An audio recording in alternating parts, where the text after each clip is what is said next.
something so extraordinary is happening on this planet.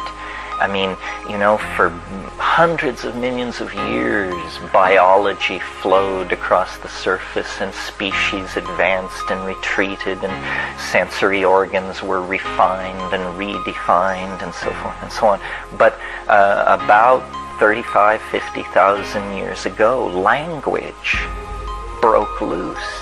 And language is the sheer will of information itself to transform itself. I mean, we are, our medium is meat, but we are made of information, you know, and that information could be fed into a computer, crystallized into a virus.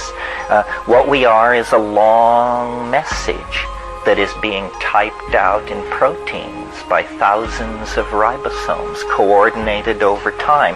We are sort of like a phonograph record. And when you're young, you know, certain enzyme systems, certain genes are turned on. And then you pass into midlife, other genes are turned on, certain genes are turned off.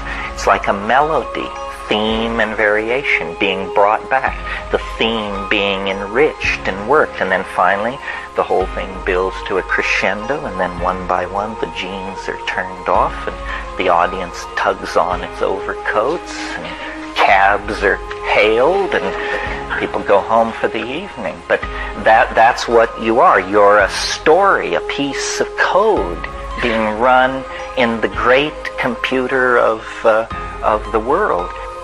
But nothing lasts. You know, not your friends, not your enemies, nothing lasts, and we deny this. And yet that's the great psychedelic truth. And if you can face it in every moment and live it, you will have a very, very complete experience of existence. You will ride the Tao toward the concrescence and be able to live in the light of its anticipation. And this, I believe, makes for a healthy life full of lots of laughs. I mean, what are we to make of ourselves? Whither mankind? Are we to be ultimately viewed as a cosmic accident, the perils of unfocused intelligence?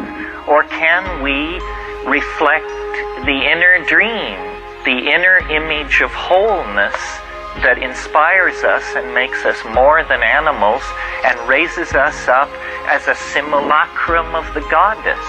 That's what I would hope for. And thought, cognition, planning, caring, emotion, communication, intentionality, focus, and authenticity are the domains that we have to be in order to carry this off. You wanted challenge? Some of you have made fortunes. That was no challenge. You wanted a challenge? Save the planet. There's a challenge. That's what everybody who came before did. They participated sufficiently at least to pass the buck to us. Can we participate sufficiently to pass the buck to our grandchildren? Or are we just going to go down as the lamest generation in the life of the planet? I can't believe it. I know too many of these people. I love too many of these people. We just need to do our best. As the Grateful Dead say, you know, just a little bit harder, just a little bit more. You can't go back, and you can't stand still. If the thunder don't get you, then the lightning will. So, forward into the future with a high heart and reasonable hope that we can make this planet into a living reflection of the inner dream.